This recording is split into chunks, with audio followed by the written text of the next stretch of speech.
বিখ্যাত শিশু সাহিত্যিক লীলা মজুমদারের লেখা বুনো হাঁস।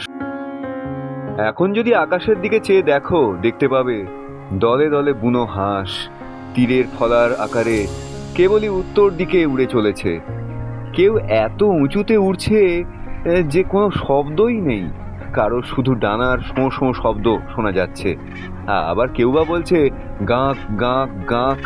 ওরা গরম দেশে শীত কাটিয়ে এখন শীতের শেষে আবার নিজের দেশে ফিরে যাচ্ছে। ওদের বেশি গরমও সয় না, আবার বেশি শীতও সয় না। কেউ কেউ হিমালয়ের উত্তর দিক থেকে বরফের পাহাড় পেরিয়ে আসে।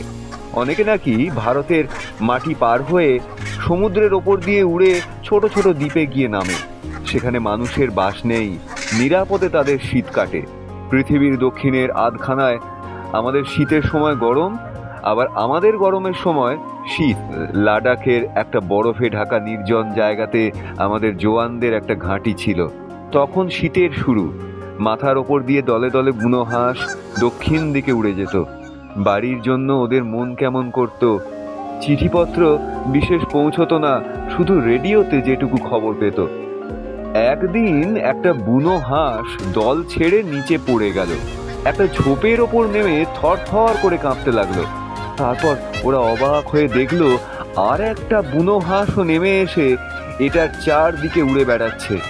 বরফ পড়তে শুরু করতেই জওয়ানরা গিয়ে আগের হাঁসটাকে তাঁবুতে নিয়ে এলো। অন্য হাঁসটা প্রথমে তেড়ে এসেছিল, তারপর ওদের সঙ্গে সঙ্গে নিজেই গিয়ে তাঁবুতে ঢুকলো। ভেতরে ছেড়ে দিতেই দেখা গেল প্রথম হাঁসটার ডানা জখম হয়েছে, তাই বেচারি উঠতে পারছিল না। জওয়ানদের মুরগি রাখার খালি জায়গা ছিল, সেখানে বুনো হাঁসরা রইল।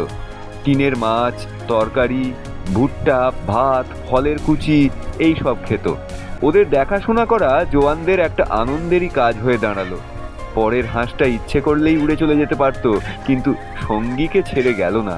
সারা শীতকাল দুজনে ওখানে থেকেই গেল। আস্তে আস্তে হাঁসের ডানা সারলো, তখন সে একটু একটু করে উড়তে চেষ্টা করত। তাঁবুর ছাদ অবধি উঠে আবার ধূপ করে পড়ে যেত। এমনি করে সারা শীত দেখতে দেখতে কেটে গেল। নিচের পাহাড়ের বরফ গলতে শুরু করলো। আবার সবুজ ঝোপঝাপ দেখা গেল, ন্যাড়া গাছে পাতার আর ফুলের কুঁড়ি ধরলো। তারপর পাখিরা আবার আসতে আরম্ভ করলো। এবার দক্ষিণ থেকে উত্তরে।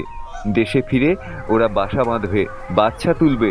এদের হাঁসরা আজকাল তাঁবুর বাইরে চড়ত, আর মাথার ওপর দিয়ে হাঁসের দল গেলেই চঞ্চল হয়ে উঠত। তারপর একদিন জওয়ানরা সকালের কাজ সেরে এসে দেখে হাঁস দুটি উড়ে চলে গেছে। জওয়ানদের বাড়ি ফেরার সময় হয়ে এলো।